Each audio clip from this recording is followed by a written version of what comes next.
وقال النبي صلی اللہ علیہ وسلم انما بعثت لاتمم مکارم الاخلاق۔ محترم معزز قادر قدر سامعین کرام، بڑا پیارا مجمع ہے اور ماشاءاللہ پڑھے لکھے لوگوں کی اس میں شرکت ہے۔ ہم سب جانتے ہیں کہ ہمارے نبی کریم صلی اللہ علیہ وسلم آخری رسول ہیں اور آخری نبی ہیں۔ اللہ تبارک و تعالیٰ کی کتاب کا سلسلہ اور وحی کا سلسلہ جناب محمد رسول اللہ صلی اللہ علیہ وسلم پر ختم ہو جاتا ہے۔ جہاں آپ صلی اللہ علیہ وسلم کی فضیلت ہے، برتری ہے، اونچا مقام ہے، اونچا منصب ہے، وہیں آپ صلی اللہ علیہ وسلم کی تعلیمات بھی پوری تعلیمات پر دنیا کے اندر جتنی تعلیمات ہیں یا جن نبیوں کو، جن رسولوں کو جو کتاب دی گئی اور اللہ تبارک و تعالیٰ کی طرف سے جو وحی عطا کی گئی، تمام کا خلاصہ، لب لباب اور تمام محاسن اور خوبیاں نبی کریم صلی اللہ علیہ وسلم کی تعلیمات میں ہیں، نبی کریم صلی اللہ علیہ وسلم کی زندگی میں ہے۔ آپ صلی اللہ علیہ وسلم کی تعلیمات، آپ صلی اللہ علیہ وسلم کی زندگی، آپ صلی اللہ علیہ وسلم کے اخلاق،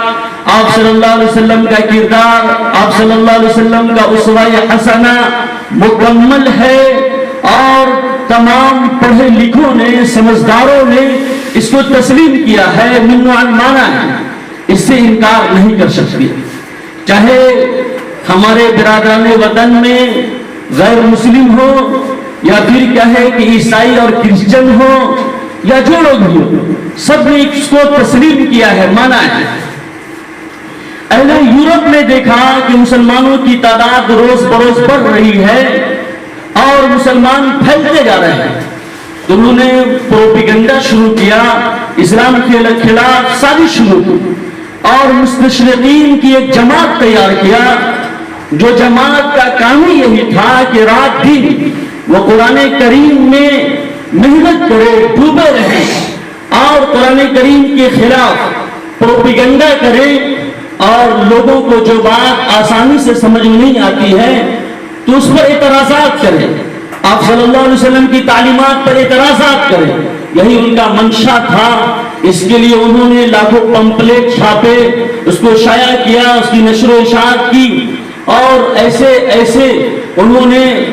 اسکالر اور مفکرین پیدا کیے جو اسلام کے خلاف سازش کیے، اور جو بھولے بھالے مسلمان تھے یا اسلام سے قریب تر جو غیر مسلم تھے، اسلام قبول کرنا چاہتے تھے، ان کے ذہنوں میں، ان کے دماغوں میں شکوک و شبہات ڈالا گیا اسلام سے دور کرنے کے لیے۔ لیکن صحیح اور سچی بات یہ ہے کہ آپ صلی اللہ علیہ وسلم کی ذات اقدس پوری دنیا کے لیے ہدایت و رحمت کا سرچشمہ ہے۔ آپ صلی اللہ علیہ وسلم کی تعلیمات پوری دنیا کے لیے، پورے ورلڈ کے لیے، پوری سنسار کے لیے، ہر انسان کے لیے ہدایت و رحمت کا سرچشمہ ہے، اور جو لوگ بھی اس کی طرف لپکتے ہیں، آگے بڑھتے ہیں، محنت کرتے ہیں، تگ و دو کرتے ہیں، کوشش کرتے ہیں، تو اللہ تعالیٰ ان کے لیے ہدایت کی راہ کھول دیتا ہے اور اللہ تعالیٰ ان کو ہدایت سے نوازتا ہے۔ اور جو بھی غلط فہمیاں ہیں اس میں 90% ہم لوگ جو نام کے مسلمان ہیں، نقلی مسلمان ہیں، اصلی مسلمان نہیں ہیں، ہمارے اور آپ کی کمی ہے۔ اس کی وجہ یہ ہے کہ جو ہمارے برادران وطن ہیں وہ ہم کو اور آپ کو دیکھتے ہیں، ہمارے نبی کریم صلی اللہ علیہ وسلم کی تعلیمات کو نہیں دیکھتے۔ اگر وہ تعلیمات کو دیکھتے تو ان کے اشکالات کے جوابات ان کو مل جاتے،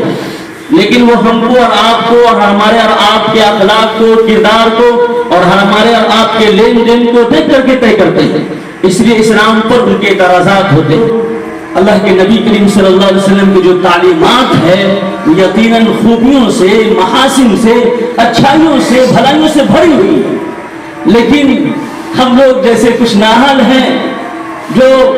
نبی کریم صلی اللہ علیہ وسلم کی تعلیمات کو سیکھے نہیں، سمجھے نہیں، اور جیسا کہ آپ لوگ اس درس میں اور محاضرات میں شرکت کی ہے تو آپ کو معلوم ہوگا کہ ہم لوگ کیسے نام کے مسلمان ہیں۔ اور ایک چیز آپ غور کریں تو پتہ چلے گا کہ جس درخت پہ پھل ہوتا ہے اسی پہ لوگ پتھر مارتے ہیں، اسی پہ اینٹ چلاتے ہیں۔ تو یہ بھی آپ صلی اللہ علیہ وسلم کی تعلیمات کی حقانیت ہے اور اس کی سچائی ہے کہ لوگ ہمیشہ سے اس پر جب دیکھیں کہ ہماری سرداری اور لوگ ہم کو چھوڑ کر کے دوسری طرف جا رہے ہیں، نبی کریم صلی اللہ علیہ وسلم کے قدم پر مر مٹنے والے بن رہے ہیں، تو اس طریقے سے لوگوں نے پروپیگنڈا کیا، منافقین نے پروپیگنڈا کیا، ابو لہب نے، ابو جہل نے، اور پھر اسی طریقے سے مدینہ المنورہ کے اندر باضابطہ منافقین کی جماعت، اور پھر ان کی نسلیں در نسلیں یہ چل رہی ہے، اور وہ یہ سمجھ رہے ہیں کہ اسلام پھل جائے گا، پھولنے لگے گا، آگے بڑھ جائے گا اور ہم دنیا سے ختم ہونے لگیں گے، اس لیے وہ اس طرح کی محنت اور کوشش کر رہے ہیں۔ بہرحال آپ صلی اللہ علیہ وسلم کی تعلیمات کے بارے میں بہت سے پڑھے لکھے لوگوں نے اس کو صحیح بتایا ہے، اور کچھ لوگ یہ اعتراض کرتے ہیں کہ آپ صلی اللہ علیہ وسلم تلوار کے ذریعے اپنی تعلیمات کو پھیلایا، اسلام کو پھیلایا، حالانکہ یہ بہت غلط بات ہے اور یہ عقل میں آنے والی چیز نہیں ہے۔ اس لیے ایک ڈاکٹر ہے پڑھا لکھا تھومس کارلائل، وہ لکھتا ہے کہ ایسا کبھی نہیں ہو سکتا کہ ایک آدمی تلوار لے کر کے کھڑا ہو اور سب کو کلمہ پڑھا کر کے مسلمان بنا دے اور سب کو کہے کہ ہماری تعلیمات پر عمل کرو، اور وہ بھی اس طریقے سے اگر کچھ لوگوں کو کر دیا جائے جبرن تو وہ چیزیں کچھ دیر ہو سکتی ہیں۔ 1441 سال آپ صلی اللہ علیہ وسلم کو ہجرت کیے ہوئے ہو چکا ہے، 1441 سال میں یہ تعداد کو ختم ہو جانا چاہیے، ناپید ہو جانا چاہیے، اوجھل ہو جانا چاہیے، لیکن یہ تعداد روز بروز بڑھتی ہی جا رہی ہے۔ تو اس سے کیا پتہ چل رہا ہے کہ اسلام تلوار کے زور سے نہیں پھیلا ہے۔ اور وہ کہتے ہیں آگے کہ ہاں وہ تلوار کیا تھی؟ آپ صلی اللہ علیہ وسلم کے اخلاق اور کردار کی تلوار تھی، جس سے اسلام دنیا میں پھیلا، پھلا اور پھولا۔ اسی طریقے سے آپ صلی اللہ علیہ وسلم کی تعلیمات میں اور قرآن کریم میں جو جہاد کے بارے میں بتایا گیا ہے کہ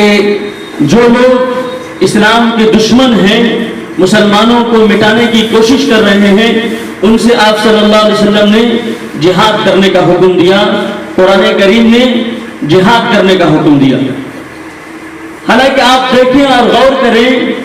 تو جہاد یہ آخری درجے کی بات ہے۔ جب دوا سے، اینٹی بائیوٹک سے کام نہ چلتا ہو تو آخری میں آپریشن کرنا پڑتا ہے، اور دوا سے، اینٹی بائیوٹک سے کام چل جائے تو آپریشن کی نوبت نہیں آتی۔ جس طریقے سے کسی کے ہاتھ میں، انگلی کے پور میں اگر کینسر ہو گیا، اگر اس کا علاج نہیں کیا گیا تو پھر وہ جراثیم دوسرے انگلی کے پور میں منتقل ہوگا، وہ خراب ہو جائے گا، پھر تیسری میں ہوگا، اسی طریقے سے جراثیم بڑھتا رہے گا۔ تو آدمی ڈاکٹر کے پاس جاتا ہے اور اس کو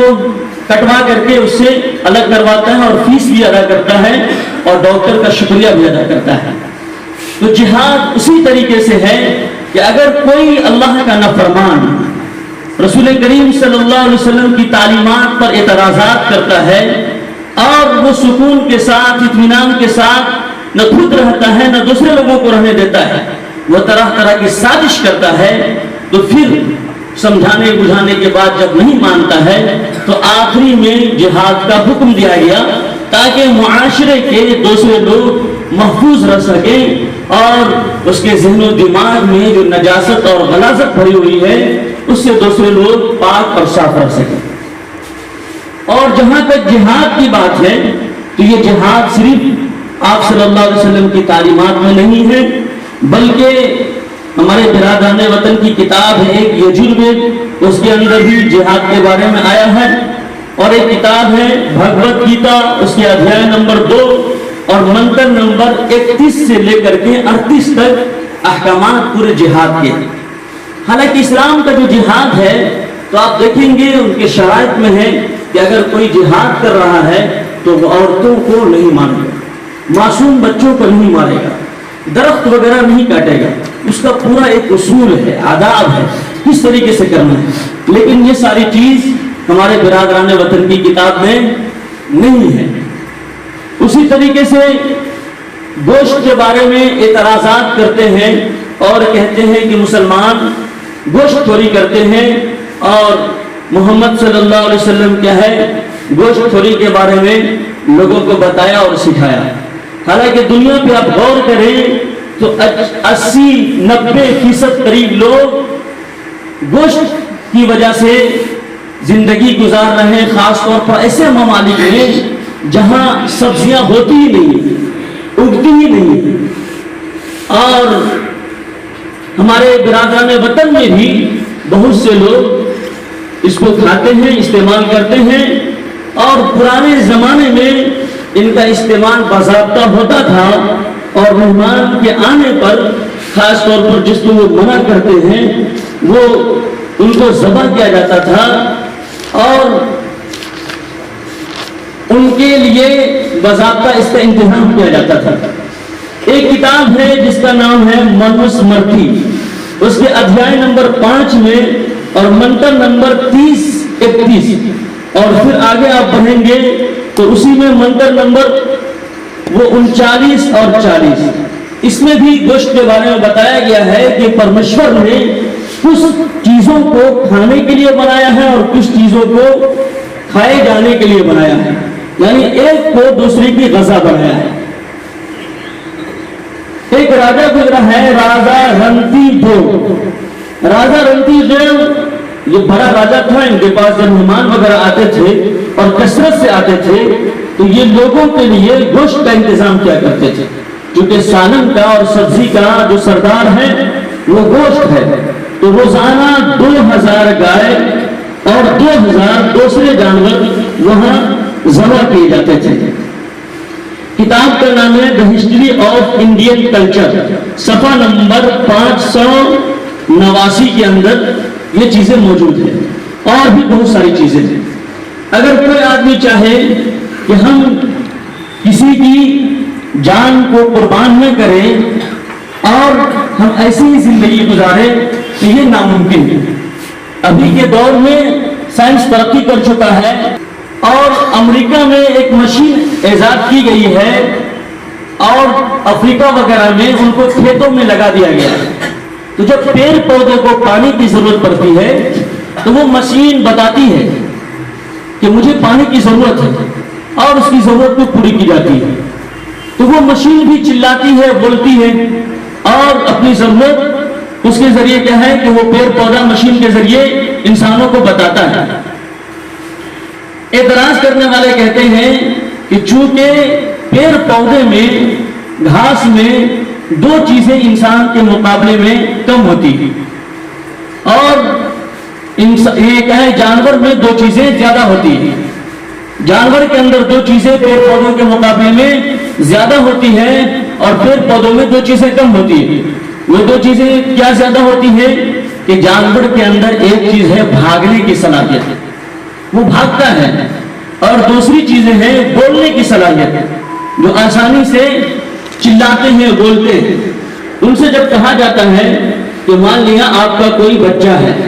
کوئی لڑکا ہے آپ کا، اس کے اندر 2 چیزیں کم ہیں، وہ پاؤں سے معذور ہے، دوڑ نہیں سکتا، اور وہ بولنے سے معذور ہے، وہ بول نہیں سکتا، گنگا ہے، اور کوئی آدمی اس کا قتل کر دیتا ہے اور کیس مقدمہ ہو جاتا ہے، جج صاحب آپ سے پوچھتے ہیں تو کیا جج صاحب کو آپ یہ کہیں گے کہ مجرم کو، ظالم کو معاف کر دیا جائے اس لیے کہ میرے بچے کے اندر 2 چیزیں کم تھی، پاؤں نہیں تھا اور زبان نہیں تھی، بلکہ آپ تو وہاں یہ دعویٰ کریں گے کہ جج صاحب میرا بچہ تو بالکل بے قصور ہے، ان کا کوئی گناہ ہی نہیں، یہ تو بیچارہ کیا ہے کہ نہ دوڑ سکتا ہے، نہ بھاگ سکتا ہے، نہ اینٹ نہ ڈھیلا چلا سکتا ہے، اور نہ زبان سے یہ گالی بک سکتا ہے، اس لیے اس مجرم کو ڈبل سزا دی جائے۔ کرتے تھے کہ اسلام بڑا سخت اور کیا ہے کہ اس کے اندر جبر ہے۔ تو کہا وہ کیسے؟ تو کہا کہ اگر کوئی آدمی چوری کر لیتا ہے تو اسلام کہتا ہے اس کا ہاتھ ہی کاٹ دو۔ کیا کرو؟ اس کا ہاتھ کاٹ دو۔ کتنا اس کے اندر ظلم اور جبر ہے۔ تو کہا کہ اچھا ٹھیک ہے. ہوا کچھ دن کے بعد کہ اس آدمی کی ماں زیر علاج تھی ایک ہاسپٹل میں، اور اس کو 1 لاکھ روپیہ لے کر کے جمع کرنا تھا وہاں آپریشن کے لیے. یہ آدمی لے کر کے جا رہا تھا. راستے میں ایک چور نے اس کا 1 لاکھ روپیہ بھی غائب کر دیا اور موبائل بھی غائب کر دیا. اب یہ پریشان ہو کر کے چلا رہا تھا. اتفاق سے اس آدمی سے ملاقات ہو گئی جس کو یہ کہہ رہا تھا کہ اسلام نے چور کو ہاتھ کاٹنے کا حکم دیا. بہت اسلام میں آپ صلی اللہ علیہ وسلم کی تعلیمات میں جبر ہے، سختی ہے. تو اس آدمی نے پوچھا کیا ہوا؟ تو کہا ایسی سی بات ہے، میرا 1 لاکھ روپیہ اور موبائل سب چلا گیا، چور نے سب صاف کر دیا. تو اس آدمی نے کہا کہ یہ بتائیے اگر چور کو پکڑ کے آپ کے حوالے کر دیا جائے تو کیا کریں گے؟ تو کہا میں اس کی گردن اڑا دوں گا. کیا کروں گا؟ گردن اڑا دوں گا. تو وہ آدمی کہتا ہے کہ حضور اب آپ کو سمجھ میں آ گیا کہ پکڑ کے لا کے دیا جائے تو آپ گردن اڑانے کی بات کرتے ہیں، اور آپ صلی اللہ علیہ وسلم کی تعلیمات میں ہاتھ کاٹنے کی بات کہی تو آپ کو بڑا سخت لگ رہا تھا، اب سمجھ میں آ رہا ہے. اور صحیح بات یہ ہے کہ ابھی کے دور میں بھی عرب ممالک میں بہت کم چوری ہوتی ہے، جب وہ قانون اتنا سخت نہیں ہے، بڑی نرمی اور بڑی تعویلات ہیں.